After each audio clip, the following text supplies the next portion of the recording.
साफ चोरे बड़ो इतना ढीठ हो गई बड़ो। हनुमान जी कहते रहे कि ए रावण हमरा के तू चोर कहत रह। हां चोर तुम्हारा तू कि दूसरा के मेहरारू के चोरा के लिए बड़ हमरा के चोर कहत रह। भलाई यही में बा कि राम जी के नारी के ले जाके राम जी के शरण में पहुंचा दो न तो है जितना अहंकार जितना घमंड बा सब चूर चूर हो जाए। इतना ही लंका पे गुमान बा सारा लंका ना रह पाई हो जाए। रावण कहते के बंदर कहते रावण कहते कि तोहरा डर नहीं के लागत। अरे आवे से पहले रावण के नाम ना सुन रहा हो। हनुमान जी कहते सुन रही है। बतावा तू कौन रावण हुआ? उहे रावण हुआ कि बाली अपना काख में 6 महीने के 6 महीने दबैले रह गए हुआ आ कि सहस्त्र बाहु से लड़ाई भई रहे हुए रावण हुआ। तोरा के अच्छा तरह से चिन्हतनी। हनुमान जी से लंकापति रावण कहते रहे कि ए मेरे लंका में बंदर कहते रे बड़ा ढीठ तू भइल बड़ो तो मेरे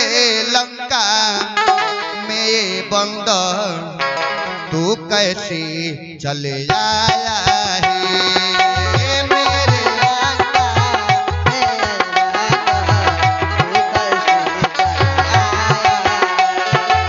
मेरे लंका में बंदर तू कैसे चले आया है।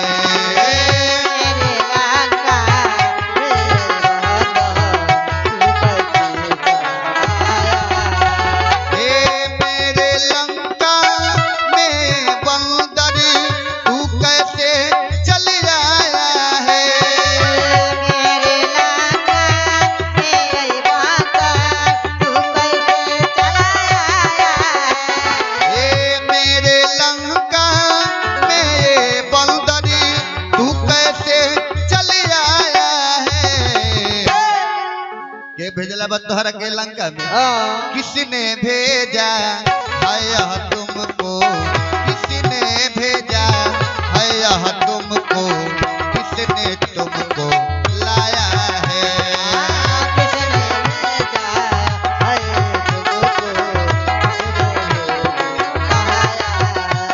ये मेरे लंका में बंदर तू कैसे चले आया?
रावण के देखी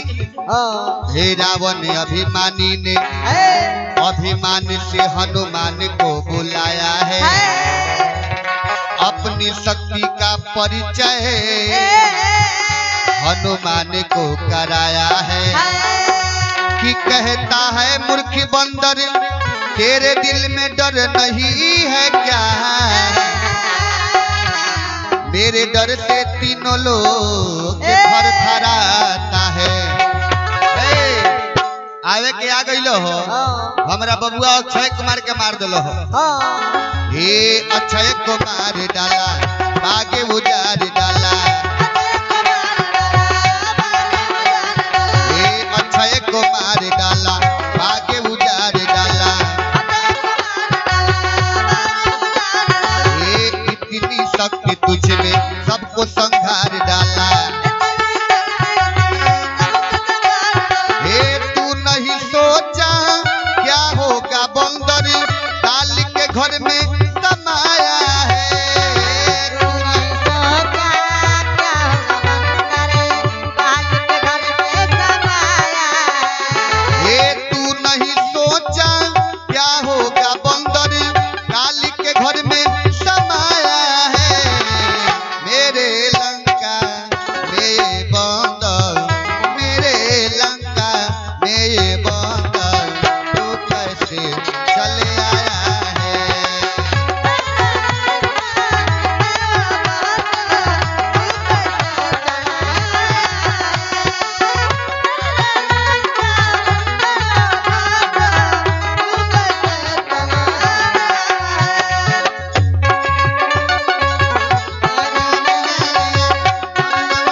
ए रावण तू कहत रहा बार बार कि के करो गया लेके तू ए लंका में आइलो हो आ काहेला ए लंका में आइलो हो हनुमान जी कहत रहे कि तोहर लंका ना देखले रहनी वही से आके देखे खातिर देखे के इच्छा जागल खो कि चलो तनी रावणों से भेंट हो जाई पापी रावण से तनी भेंट हो जाई कि उहे कौन पापी रावण हो कि माई सीता के हर के ले गइल वही से तारा से भेंट करे खातिर चले रही हो कहत नहीं हनुमान जी तेरे लंका को मुझे देखने का बड़ा ही शौक बेशुमार था तेरे बागों में हर तरफ पहरेदार ही पहरेदार था कि बड़ी जोर सी लगी थी ए भूख मुझे तो मैं फलों का कर रहा आहार था कितना तब प्रेम से हम खात रही हो तोरे राक्षस लोग हमारे के मारे गई लख तो जे हमारे के मरले वो ओकरे कह मरले बने जिन मोहि मारा ते मैं मारे अते ही पर बांधे तने तुम्हारे हमरा में कोनो गलती नहीं खे अरे हमरा भूख लागल लखो फल रही धैर लखो यानी फल धैले लखो यानी एकर अर्थ होला कि कोई के भूख लागल होके सामने भोजन धइल होके बिना पूछले वो भोजन के खा जाई कोनो दोष ना लगे तो हमरा भूख लागल लख तो केकरा से आज्ञा लेवे जाई आई तोहर रखवार लोग सुतर लखल जगवनी गछिया उखाड़ के फेंकनी हो हमरा में कोनो गलती नहीं खे कहत रे कैसे ये जिसने मारा मुझको उसको मार डाला ये जिसने मारा मुझे उसको मार डाला ये अक्षय ने मारा मुझे उसको संघार डाला ये अक्षय ने मारा मुझे उससे संघार डाला ये अभी बता दे रावण मुझको कैसे गलती कर पाया है वो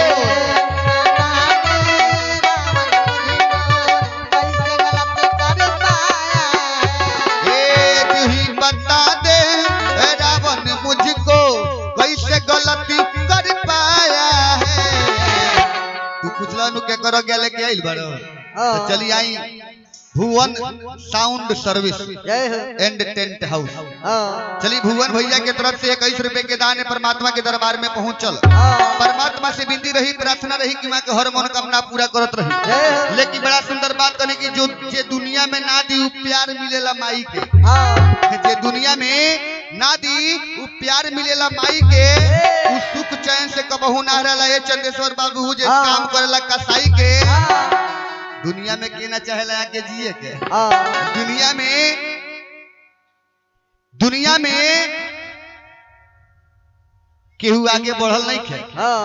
दुनिया में केहू आगे बढ़ल नहीं खे हिस्सा पचा के भाई के एक ना एक दिन धरा जेबे श्री नारायण जी जब काम करब तू चाहिए और बड़ा सुंदर बात कहनी कि चांद के माजा चकोर से पूछो और सावन के माजा मोर से पूछो अगर पूछो ही के बताओ अनहरिया का माजा रात के चोर से पूछो चलिए आई भक्त शिरोमणि परम पूजनीय आदरणीय वंदनीय धर्म अनुरागी धर्म धुरंधर नवल किशोर चलिए आई भक्त शिरोमणि नंद किशोर जी दरोगा जी की तरफ से 101 रुपए के दान आशीर्वाद स्वरूप हनुमान जी के दरबार में पहुंचल हनुमान जी से विनती रही प्रार्थना रही कि वहां के हर मनोकामना पूरा करत रहे लेकिन बड़ा सुंदर बात कहने की जग के था लगेला पंडित जी के खैला पर जग के था लगेला पंडित जी के खैला पर सुरती के था लगेला होठे में दबैला पर मरीज के था लगेला डॉक्टर लोग गइला पर आ सास लोग के था लगेला नौका पतो लोग के अइला पर आके मुहरी से कुचैला पर बाप रे बाबू सास लोग पतो नु मांगता वो गोढ़ी माई से वो भगवान से कि हे भगवान ए गोढ़ी माई हमरा के पतो दिए कि सा भाई मोर करी खानी भूख भूख बोरत हो आ सब नागिन खाई गिन हो नागिन के नाच तो नाचिए जाता हनुमान जी कहते रहे कि अभी बता दे रावण मुझको कैसे गलती कर पाया है